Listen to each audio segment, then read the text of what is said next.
Perigo quase invisível. Um motociclista ficou ferido depois que passou por uma linha chilena, aquela que corta, sabe? O negócio foi sério, precisou dar pontos. O repórter Flávio Soares vai participar comigo agora. E falta de alerta não é, né, Flávio? A gente fala sobre o perigo desse tipo de linha todos os dias aqui no Balanço. Bom dia, boa semana para você. Olá, Túlio, bom dia, uma excelente semana para todo mundo que acompanha o Balanço Geral, viu? Que história triste, né? Mais um motociclista ferido e gravemente ferido, porque foi atingido no pescoço, precisou dar 10 pontos. Esse acidente aconteceu no bairro São Jorge, que é a zona sul de Uberlândia. Ele tinha acabado de sair de casa, Túlio, quando foi atingido pela linha que estava atravessada na rua. E é como você disse, a gente insiste e cansa de falar aqui no Balanço Geral, no Cidade Alerta, em toda a programação da TV Paranaíba, sobre os cuidados em soltar pipas, principalmente utilizando linha que é proibida, como a linha chilena. O Guilherme, então, ficou ferido, ele foi atendido rapidamente, ainda bem que recebeu o socorro imediato. Nossa equipe conversou com ele. Hoje tem a reportagem completa que traz a história aí do acidente com o Guilherme. Mas antes, vamos ouvir um trechinho do que ele fala. No primeiro momento, na hora que eu vi o sangue, eu desesperei já, porque eu não sabia a gravidade ou não do acidente. Então, a gente sempre ouve falar do corte, né, de cerol, que é grave, pode levar a óbito.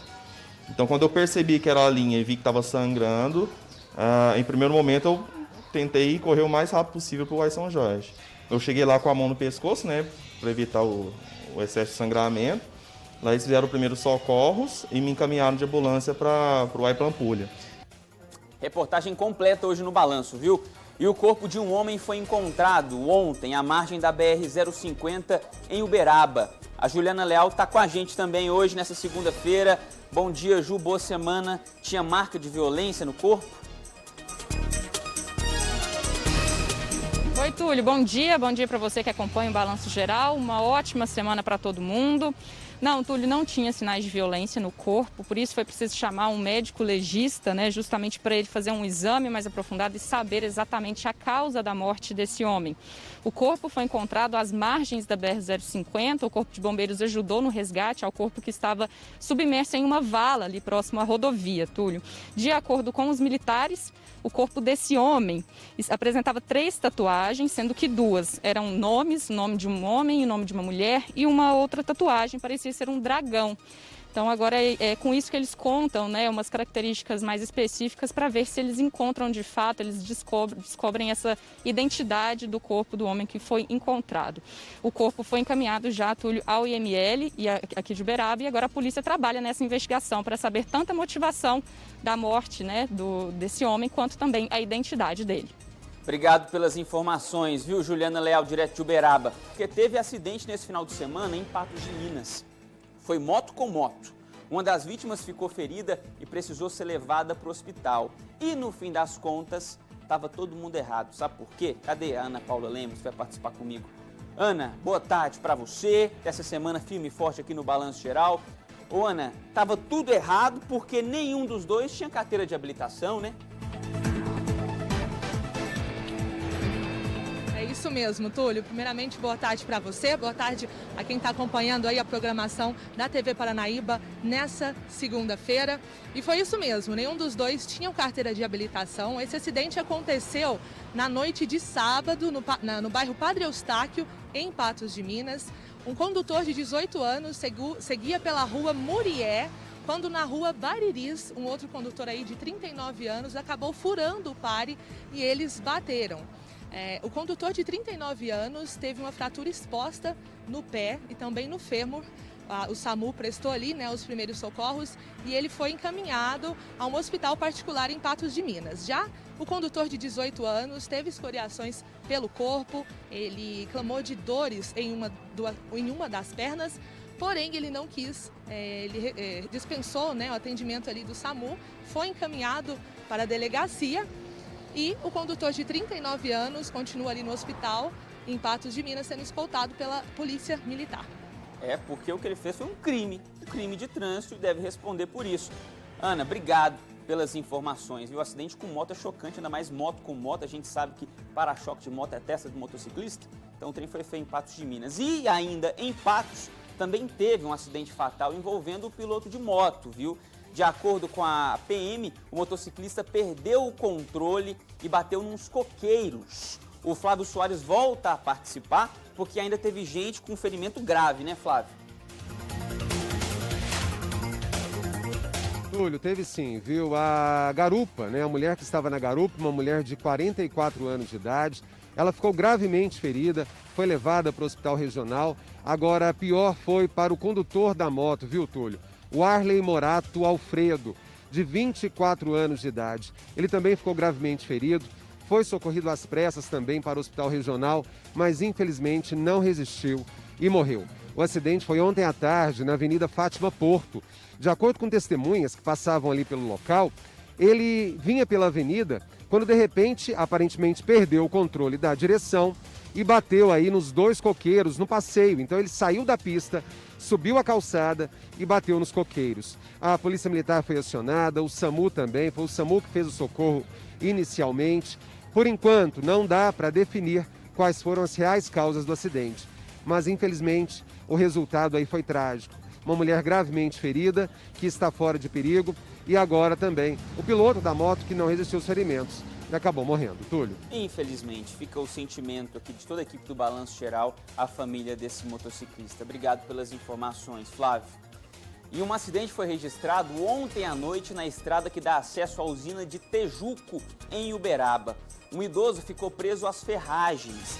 A Juliana Leal tem mais informações e vai passar pra gente como ele tá. Boa tarde, Ju.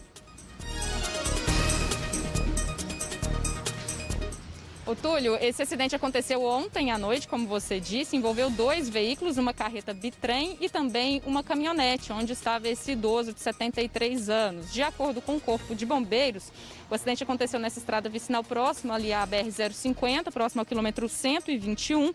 A carreta bitrem estava fazendo uma ultrapassagem de um veículo e ao retomar a mão, voltar aí para a via, ele acabou atingindo essa caminhonete que o motorista de 73 anos dirigia. O idoso ficou preso às ferragens, foi preciso chamar o Corpo de Bombeiros para ajudar no salvamento da vítima.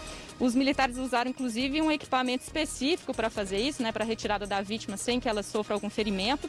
Eles fizeram isso e depois tiveram que levar esse idoso até uma unidade de saúde para receber o atendimento médico. Já as outras 3 pessoas que estavam no veículo, elas recusaram o atendimento médico, já que eles não apresentavam nenhum ferimento. Túlio. Deu trabalho, mas o idoso vai sair dessa. Ju, já te desejei bom dia, esqueci te desejei boa tarde, então já aproveito e já te desejo uma boa noite também, tá? Já fica assim, desejando sempre coisas boas pra você. Obrigado pelas informações. Boa noite, Túlio. E um bitrem tombou no trevo da MG 190 em Monte Carmelo. O trânsito ficou parcialmente interditado. Flávio Soares tem as informações. Alguém ficou ferido, Flávio? Olha, felizmente não, viu? Nesse acidente aí ninguém ficou ferido. No bitrem havia apenas o motorista de 38 anos de idade. Ele disse à Polícia Militar Rodoviária que ele seguia em direção à cidade de Estrela do Sul e quando ele entrou no trevo, ele não sabe por quê, a direção do veículo ela pendeu para a direita e acabou acontecendo aí esse tombamento. Ele não se feriu, mas a carga, ele carregava bagaço de cana. A carga ficou toda espalhada na pista, que precisou ficar interditada por algumas horas, até para fazer a retirada desse veículo, que é muito pesado, com uma retroescavadeira e com a ajuda também de outra carreta. Então, Túlio, felizmente aí realmente foi só o desconforto de um congestionamento que se formou ao longo de alguns quilômetros e esse motorista que acabou tendo aí também todo esse trabalho para retirar o veículo da pista e, é claro, fora o prejuízo também. Claro, mas ainda bem que ele, saiu dessa bem. Provavelmente foi um problema mecânico pelo relato do motorista. Obrigado, viu, Flávio Soares? E 2 pessoas ficaram feridas em um acidente na BR-365. É a Juliana que vai contar pra gente o que aconteceu. Ju. Túlio, o acidente aconteceu nesta madrugada, por volta de 5h20 da madrugada, na BR-365, próxima à cidade de Romaria. De acordo com informações da Polícia Rodoviária Federal, o acidente envolveu 2 caminhões. Um caminhão que estava carregado com 25 toneladas de batatas, que seguia na frente, e outro que seguia atrás, que estava vazio, não tinha carga nenhuma. Em um determinado ponto da rodovia, em uma subida, o caminhão carregado com as batatas, ele teve que reduzir a velocidade, justamente porque estava pesado, e aí o caminhão de trás acabou avançando e batendo na traseira do veículo. Os 2 ocupantes desse caminhão, o motorista e a companheira dele, que estava com ele no momento do acidente, tiveram ferimentos. O motorista, ferimentos leves, mas a companheira chegou a ser arremessada desse caminhão com essa batida, Túlio. Ela teve ferimentos por todo o corpo. Os 2 foram socorridos por equipes do SAMU e foram levados até a UPA de Araguari. Nossa produção entrou em contato com a UPA de Araguari para perguntar sobre o estado de saúde das vítimas, mas nós fomos informados que eles não repassam esse tipo de informação. Túlio? Vamos torcer para que estejam bem. Obrigado pelas informações, Ju. E em Carmo do Paranaíba, um motorista que teria tomado todas capotou um carro numa avenida movimentada. E para piorar, ele não tinha carteira de habilitação. Mais um sem habilitação. Ana Paula Lemos traz as informações. Mais um motorista sem a carteira de habilitação, viu, Túlio? Esse também tinha 39 anos e, para piorar, né, apresentava sintomas de embriaguez. Ele foi detido na noite de sábado, ali na Avenida Presidente Tancredo Neves, na cidade de Carmo do Paranaíba. Quando a polícia chegou ali no local, né, se deparou com o motorista já de fora do veículo, o carro já estava em posição normal e foi colocado com a ajuda de pessoas que passavam ali no momento. O motorista alegou que ele cochilou no volante e quando percebeu já tinha perdido ali o controle do carro, que capotou, foi para o canteiro central ali da avenida, né, acabou capotando. Ele apresentou alguns ferimentos leves, mas recusou atendimento médico. Ele então foi encaminhado para a Delegacia de Polícia Civil da cidade de Patos de Minas e além, né, de não ter a carteira de habilitação e também estar embriagado, ele também estava num veículo, Túlio, que não era licenciado aí devidamente. Então ele segue lá, foi encaminhado para a delegacia de... Ele foi encaminhado para a Delegacia de Polícia Civil da cidade de Patos de Minas e entregue ali para o delegado que estava de plantão na noite de sábado. Ou seja, pelo que a Ana Paula contou pra gente, é pior ainda. Bêbado, inabilitado e com documento atrasado do veículo. É mole? Obrigado, viu, Ana, pelos detalhes. Saca isso aqui, ó. Um idoso tentou atirar contra parentes da ex-mulher depois de uma briga, mas a arma falhou. Isso foi no distrito de Cruzeiro dos Peixotos e o homem de 69 anos acabou preso. Flávio Soares vai trazer os detalhes. Quase que acontece uma tragédia, né, Flávio?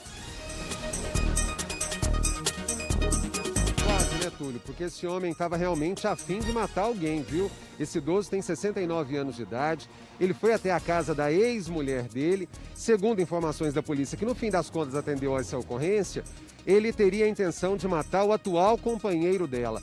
Só que quando ele chegou na casa, o filho da ex-mulher, de 27 anos de idade, que abriu a porta. De repente, ele atirou contra ele. Ele estava com revólver calibre 38, mas a arma falhou. E aí, de repente, esse homem, esse idoso, ainda disparou contra outros familiares da ex-mulher. Só que, felizmente, também as balas não foram deflagradas e ninguém ficou ferido nessa história, aí pelo menos em relação ao revólver, né? Porque aí o que aconteceu? Na tentativa de se defender, um outro familiar que estava na casa acabou atingindo esse idoso na nuca com uma pá. Ele desmaiou e caiu no chão. Nessa hora, ele ainda conseguiu acordar e fugiu do local, mas a polícia militar foi acionada, encontrou ele em uma outra residência e lá a polícia encontrou, né, a arma calibre 38 e mais 5 munições, viu, Túlio? Felizmente aí, ninguém ficou ferido nessa história e o idoso de Cruzeiro dos Peixotos, de 69 anos de idade, acabou preso aí em flagrante, levado para a delegacia da Polícia Civil. A arma e as munições que apreendidas também foram levadas para lá. Obrigado pelos detalhes, Flávio. Esse idoso um dia vai agradecer pelo fato dessa arma ter falhado. Mas que história, hein? A arma falhou, ele tentou matar geral, a arma falhou, ainda tomou uma pasada na nuca. Conseguiu se levantar antes da polícia chegar, mas depois ele foi encontrado e foi preso. Mas ele ainda vai agradecer, assim vai. Um homem de 27 anos foi baleado depois de uma discussão por ciúmes em Uberaba. O rapaz está hospitalizado. Eu quero saber da Ju o seguinte. Ô, Juliana, encontraram os autores do crime ou ainda estão na busca? A polícia ainda está nas buscas, Túlio. Apenas uma jovem de 19 anos, que também estava supostamente envolvida nessa tentativa de homicídio, foi encontrada até o momento. O crime aconteceu no bairro Marajó 2, aqui em Uberaba, em frente à residência da vítima, esse jovem, esse homem de 27 anos. De acordo com as informações das testemunhas, 3 pessoas chegaram em um veículo nessa residência, 2 homens, 2 jovens, um de 18, outro que ainda não foi identificado, e essa jovem de 19 anos. E foi a menina, a jovem, que chamou pela vítima. Quem atendeu foi a mãe do homem de 27 anos, que disse que o filho não estava em casa no momento. Depois de alguns minutos, ele acabou chegando na residência e aí o jovem de 18 anos que estava no veículo saiu do carro e já começou a dar os disparos, a disparar aí contra esse homem de 27 anos. 2 dos tiros realmente atingiram a vítima. Ela precisou ser socorrida até pelos próprios familiares até a UPA São Benedito, mas devido aos ferimentos, precisou ser transferido para o Hospital de Clínicas da UFTM. A Polícia Militar foi acionada, conversou com a mãe da vítima, que contou que momentos antes, um outro homem de 45 anos, que seria o irmão do suspeito de atirar no jovem, ele foi até a residência, ele teve uma discussão com a vítima e essa discussão envolvia uma relação entre a vítima, o suspeito dos disparos e essa jovem de 19 anos. Seria algo de ciúmes mesmo que estaria acontecendo entre essas pessoas envolvidas. Ele, inclusive, o homem de 45 anos, teria ameaçado de morte esse homem mais cedo e depois, momentos depois, aconteceria essa tentativa de homicídio. A polícia continuou procurando, principalmente pelo veículo que foi usado no crime, e eles chegaram até esse veículo, ele foi encontrado, o carro estava em alta velocidade em um ponto aqui de Uberaba, e durante a abordagem os militares encontraram apenas a jovem de 19 anos, que negou, disse que não estava no momento do crime, disse que não conhece as pessoas envolvidas, mas mesmo assim ela foi levada à presença do delegado da Polícia Civil para prestar declarações, para explicar tudo o que aconteceu melhor. Agora a polícia continua as investigações, as diligências, para ver se chega até os outros 2 envolvidos na tentativa de homicídio, Túlio. Obrigado pelos detalhes, Ju. E um jovem foi preso com drogas e arma em Patos de Minas. Segundo a polícia, ele usava WhatsApp no comércio da droga. É o famoso tráfico de drogas, não sei porque tem gente que ainda se surpreende, mas costuma ser assim, pelo WhatsApp, por telefone. A Ana Paula, nossa repórter que vai para Patos de Minas daqui uns dias, ela está se inteirando de tudo que acontece na cidade e traz os detalhes para a gente. Isso mesmo, Túlio. No último sábado, a Polícia Militar de Patos de Minas abordou uma dupla, na verdade eram 2 rapazes que estavam ali em uma motocicleta. Eles até, segundo o boletim, eles perceberam ali a presença da polícia e tentaram fugir, mas a polícia acabou alcançando eles e encontraram ali na mochila do condutor uma bucha de maconha. Com o garupa não foi encontrado nada de ilegal. Porém, como você disse, algumas denúncias anônimas informaram aí que o condutor estaria envolvido com tráfico de drogas e usava o WhatsApp para realizar as vendas. Então, diante disso, os militares fizeram buscas autorizadas aí pela mãe do rapaz na residência dele. E no quarto dele foi localizado um revólver cromado, calibre 38, ele estava sem munições. E além disso foi encontrado também uma bucha de maconha, 2 pedras de cocaína, 2 balanças de precisão, papel filme, facas, tesouras, E tudo com resquícios ali de droga. Também foram encontrados 3 tabletes de maconha, uma réplica de pistola e R$3.000 em dinheiro. Tudo isso foi apreendido e foram levados também os cães, Os cães das rondas ostensivas foram até a residência e acharam, além de tudo isso, mas também uma bucha de uma substância aí análoga à maconha. Segundo a ocorrência, Túlio, o suspeito confessou ali ser o dono das drogas, então ele foi preso e a motocicleta também foi apreendida, por estar envolvida aí no crime do tráfico. Tá aí, obrigado pelos detalhes, viu, Ana? Os cães da PM que são treinados e capacitados encontraram todo o bagulho. Vamos atualizar os dados da Covid-19 na nossa região? Começando por Uberlândia, que somando os boletins de sábado e domingo, são 13 mortes pela doença aqui na cidade só nesse final de semana. está longe de poder relaxar. O Flávio Soares com certeza concorda comigo e vem com os dados atualizados. Flávio. É isso mesmo, né? A grande preocupação, até porque a gente se baliza, né, ou se baseia em relação à evolução ou ao recuo dessa doença em relação ao número de mortes e também ao número de casos confirmados. Então essa é a grande preocupação.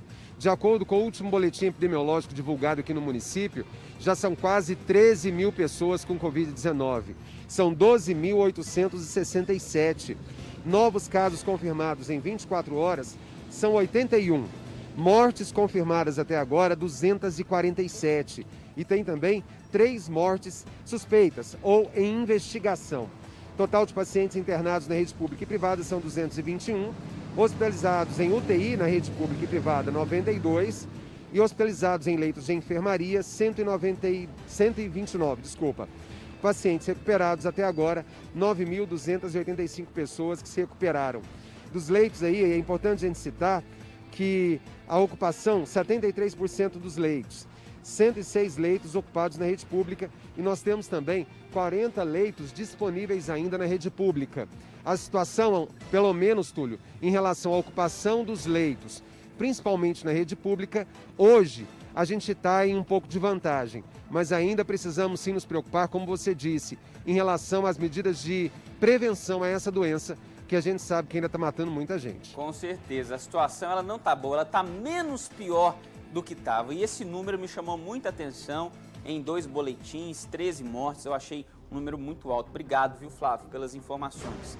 De Uberlândia, vamos para Uberaba, que a Ju vai atualizar para a gente a situação da Covid-19 na terra do Zebu. Ju. Túlio, de acordo com o último boletim que foi divulgado ontem à tarde pela Prefeitura aqui de Uberaba, já são 1.816 casos positivos da Covid-19 na cidade. Desse total, 1.432 pessoas já se recuperaram da doença, 276 recebem o acompanhamento domiciliar e 50 pessoas estão internadas tratando da doença na rede hospitalar. 58 mortes são confirmadas pela Covid-19 aqui na cidade. Os casos suspeitos, 36 pessoas fizeram os exames e aguardam o resultado. 43 pessoas estão internadas com a suspeita da Covid e não há nenhuma morte que está sendo investigada nesse momento. Os dados hospitalares sobre aqueles leitos que são específicos para o tratamento da Covid-19, tanto em pessoas confirmadas com a doença ou com as pessoas que ainda estão suspeitas, a taxa de ocupação na UTI é de 47% e na enfermaria de 35%. Esses números aumentam um pouco se a gente fala sobre os outros leitos, né, de tratamento de outras doenças. Na UTI a taxa de ocupação é de 81% e na enfermaria de 59%. Túlio. Ju, continua comigo, porque eu conheço bem Uberaba e eu tô vendo que você está no piscinão, né? E de acordo com o novo decreto do prefeito, o piscinão foi reaberto hoje. Como é que está o esquema? Tem que seguir um protocolo para entrar, a movimentação? Conta pra gente como é que foi hoje de manhã. Exatamente, Túlio. O piscinão foi reaberto hoje. Vou mostrar para vocês como é que está no momento. Não tem muita gente aqui, até porque tá o sol está um pouco forte, não é um momento muito adequado para a prática de atividade física, mas desde cedo, a gente chegou cedo, aqui tinha bastante gente já fazendo atividades e as regras são aquelas, né, Túlio? A máscara é obrigatória, as pessoas têm que fazer exercício físico individual ou no máximo entre 2 pessoas, realmente para respeitar esse distanciamento entre as pessoas aqui.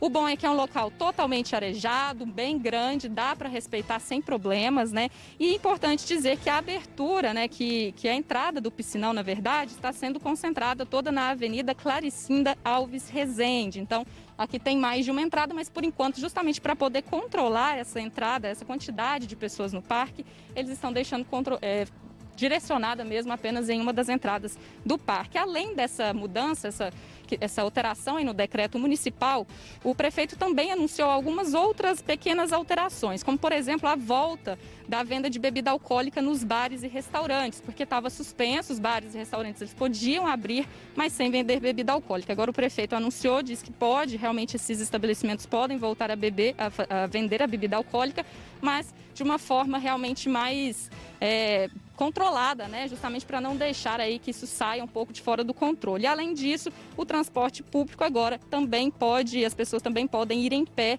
até uma certa quantidade no transporte público. Antes eram apenas as pessoas sentadas. Túlio, essas foram as alterações feitas no decreto municipal anunciadas pelo prefeito e também pelo secretário municipal de saúde aqui de Uberaba. Tá aí a Juliana Leal trazendo os detalhes, mostrando a reabertura do piscinão, como tá vazio até pelo horário, 1h da tarde, o sol rachando a muleira, não é a hora de você fazer uma caminhada ou uma corridinha, né? Fica meio complicado, ainda mais de máscara. Mais de esporte à saúde, ajuda na imunidade, porém, sempre com responsabilidade pelo momento que estamos vivendo. Estamos no meio de uma pandemia, tá parecendo que as coisas estão voltando ao normal, mas ainda não, é preciso muito cuidado, viu? Ana Paula tá aqui e vai participar de novo comigo, coloca ela, por favor, aí a Ana, que ela tem os dados de patrocínio, né, Ana?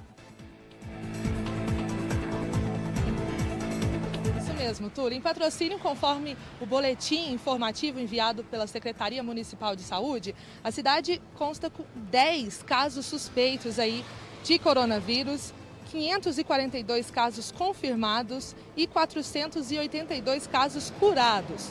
Também 48 casos ativos e 3.014 casos aí que deram negativos ao Covid-19. Quanto ao número de óbitos, a gente teve um aumento aí, né? Infelizmente, agora são 12 óbitos confirmados, um óbito suspeito e 28 óbitos descartados.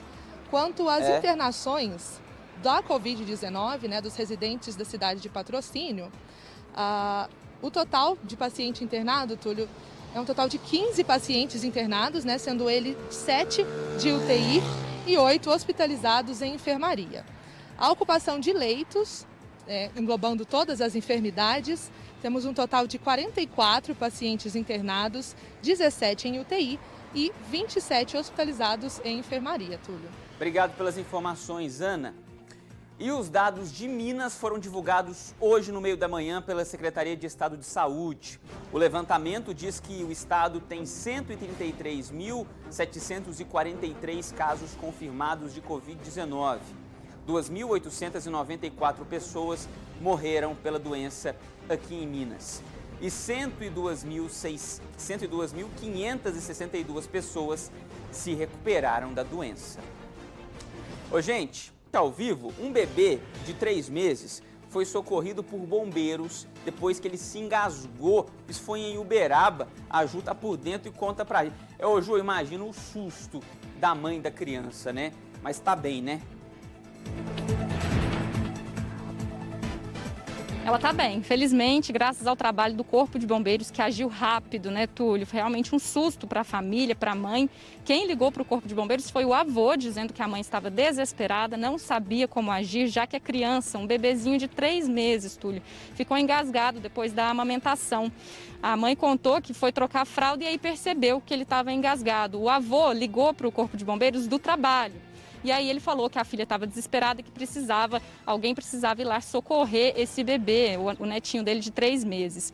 Durante o trajeto, né, dos 2 socorristas que foram enviados até a casa, o atendente no telefone também tentou passar orientações, mas acabou dificultando o fato do avô estar no trabalho e não estar lá no local, já que esse primeiro socorro é muito importante. Então, qualquer minuto, né, que puder de adiantar esse socorro à criança pode salvar a vida dela. De acordo com o Corpo de Bombeiros, sem oxigênio, a criança, por mais ou menos 3 minutos, já poderia ter sido fatal, a criança poderia não ter aguentado, Túlio. Felizmente, essa história teve um final feliz, os socorristas chegaram até o local, conseguiram atender e salvar a criança, Túlio. De acordo com o Corpo de Bombeiros, depois do atendimento no local, o bebê foi conduzido ao hospital e a orientação é realmente sempre buscar ajuda nesses casos, em casos como esse, né, Túlio, que o resultado pode não ser como esse, que realmente deu tempo de fazer o socorro. Então, o importante é procurar ajuda o mais rápido possível. Exatamente, seja pelo bombeiro, pelo policial militar, são pessoas capacitadas e competentes para esse tipo de situação. Tá aí, ó, essa foto que essa criança vai levar pelo resto da vida, esse vai ser o herói da vida dela. Parabéns para esse bombeiro, para os bombeiros de Uberaba e do nosso estado. Obrigado, viu, Ju? Um homem morreu afogado em uma represa na zona rural de Patos de Minas. Quem tem as informações é a nossa repórter Ana Paula Lemos. mesmo, Túlio. A vítima é mestre de capoeira. Ele morreu afogado na fazenda Mata dos Fernandes, né, na tarde do último sábado, zona rural ali de Patos de Minas. Segundo o Corpo de Bombeiros, os familiares disseram que eles estavam pescando ali beira represa. Quando os familiares foram até a sede da fazenda, né, foram até a casa buscar alguns objetos e ouviram barulho na água, né? Eles chamaram pelo Marcos Vinícius, que não respondeu, e foi aí que eles acionaram, né, o Corpo de Bombeiros. Tudo indica que ele passou mal, né, e acabou caindo ali dentro d'água. A perícia da Polícia Civil foi acionada e o corpo da vítima, Marcos Vinícius Rosa da Fonseca, de 27 anos, foi encaminhado para o Instituto Médico Legal da cidade de Patos de Minas. Obrigado pelas informações, Ana. E a partir de hoje, a gasolina vai ter mais qualidade. O problema é que para isso vai o quê? Ficar mais cara? Ô Flávio, cadê o Flávio? Ele está aqui? Eu quero saber o seguinte, esse preço já chegou no consumidor? Já chegou nas bombas, Flávio? Túlio, olha, aparentemente não, viu? A gasolina em Uberlândia estava sendo comercializada mais ou menos a esse preço que a gente está vendo aqui, R$ 4,30, R$ 4,40. Se andar um bocado aí pela cidade, até consegue um pouquinho mais barato. Por enquanto não. Por quê? Porque, de acordo com a resolução publicada pela Agência Nacional do Petróleo, os postos de combustíveis terão até 90 dias para vender toda a mercadoria que já tinha sido adquirida. E as empresas também que produzem aqui no país ou que compram de fora têm até 60 dias para vender toda a gasolina que foi produzida, né, antes dessas novas especificações. As especificações, Túlio, para o pessoal de casa entender, elas são bem simples. Elas variam de acordo com o padrão de qualidade da produção da gasolina. Desde lá o processo de destilação ali inicialmente, tá? Então, realmente, a gasolina, tanto produzida no Brasil quanto adquirida fora, mas distribuída aqui no país, ela vai ter mais qualidade. Com isso, com certeza, o preço vai ficar mais caro. Agora, uma boa aí para o consumidor, para o motorista, né, para o dono de veículo.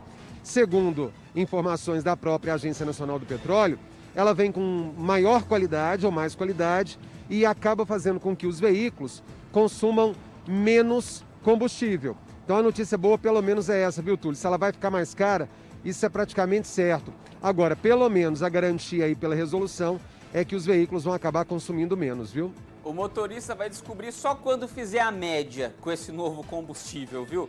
Obrigado pelos detalhes, Flávio. Sabe aquele porquinho do mato? Ele foi capturado pela Polícia Ambiental aqui em Uberlândia. Quem vai participar comigo? Quem? Ana Paula? Ô Ana, onde que o bicho estava?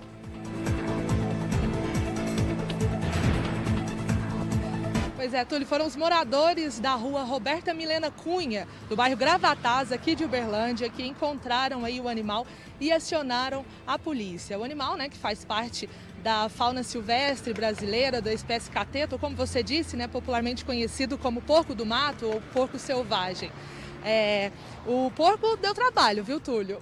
Ele, como é muito feroz, né, e também muito rápido, foi preciso aí da ajuda de moradores e também das técnicas dos policiais ambientais para que pudesse fazer o resgate dele com segurança. Ele apresentava ferimentos nas patas e aí foi preciso encaminhá-lo até o Hospital Veterinário da Universidade Federal aqui de Uberlândia. Tá aí, com certeza lá ele vai ser bem tratado, eles vão verificar se não tem nenhum ferimento no bichinho, estando tudo ok com ele, ele deve ser solto numa área de mata, que é o local ideal, o local certo para um animal como esse. Obrigado, viu, Ana? Do balanço, uma mulher esfaqueou o companheiro em Patos de Minas. O negócio é que ela fugiu depois do crime. O Flávio Soares tem as informações e vai contar pra gente qual que seria, né, a motivação. Por que ela fez isso com o companheiro? Flávio? Ô, Túlio, olha, tem algumas explicações, viu? Na verdade, elas vão totalmente assim em desencontro uma com a outra. Segundo informações dos militares, do Corpo de Bombeiros que atenderam ao socorro aí a esse homem de 52 anos de idade, essa mulher de 42 teria sim um compromisso com esse homem, com essa vítima.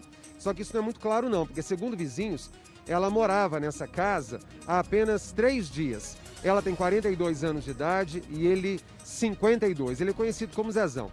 Ela esfaqueou ele. Segundo informações da filha da suspeita, ela seria usuária de drogas e que o Zezão fornecia drogas para ela. E que talvez isso tenha sido o motivo. O homem já disse para a polícia que não sabe por que ela cometeu esse crime. Agora, Túlio, o que mais chama a atenção, viu? Que ele, depois de ter sido socorrido, levado para o hospital regional, ele tentou esconder alguma coisa ali, viu? Encontraram na cueca dele 16 pedras de crack e R$20 em dinheiro. Então a informação de que ele possivelmente seria realmente traficante, ela bate aí, porque a droga foi encontrada com ele no momento que ele foi atendido pela equipe médica no hospital. A mulher que esfaqueou o homem continua foragida. É isso aí, nada justifica o crime, mas pelo que ela contou, pelo menos esse pedaço do depoimento dela faz sentido. Obrigado, viu, Flávio Soares, pelas informações.